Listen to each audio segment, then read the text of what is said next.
Thank you, Alan, and welcome. My name is Fred Pawle, and you are watching ADH TV, the new home for common sense commentary in Australia. Well, it's a curious coincidence that the ideology that thinks the world is overpopulated is also indifferent to policies that lead to the death of other people.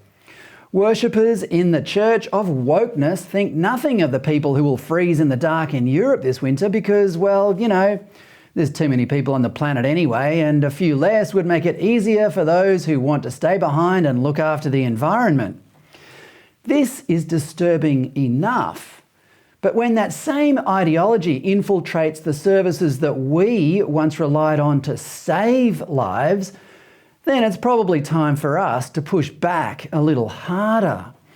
The Victorian government recently repeatedly ignored requests for more funding from the Emergency Services Telecommunications Authority, which runs the 000 service in that state. As a result, 33 people died waiting for an ambulance. Meanwhile, Ambulance Victoria was busy advertising to fill 6 jobs with titles such as Director of Diversity and Inclusion, Executive Assistant to the Executive Director of the Equality and Workplace Reform Division, and the Senior Program Manager of Implementation. Between them, the jobs were worth a cool $750,000 a year.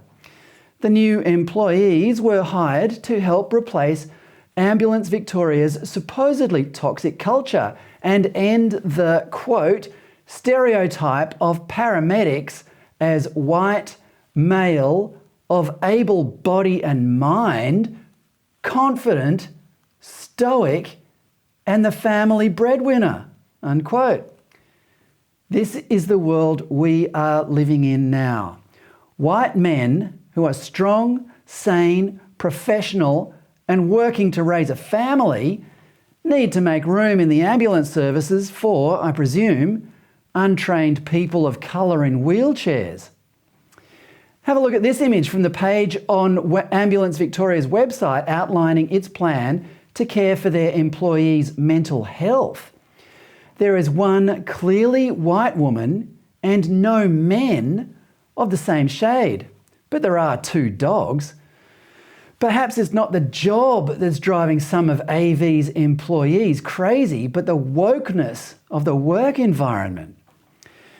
When you live in the real world, the world where people simply get on with each other regardless of race, sexuality or gender, it's easy to be oblivious to this stuff. But it's absolutely everywhere. Here are a few jobs that are currently being advertised. The City of Newcastle in New South Wales is advertising for a, quote, diversity and inclusion specialist to be part of our talent, diversity and inclusion team to implement our recently launched inclusion, diversity and equity strategy, unquote.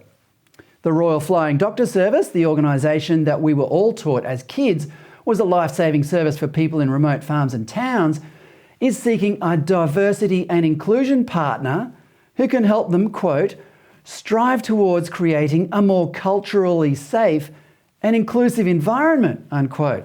I thought they were just rescuing people from farms who had had accidents.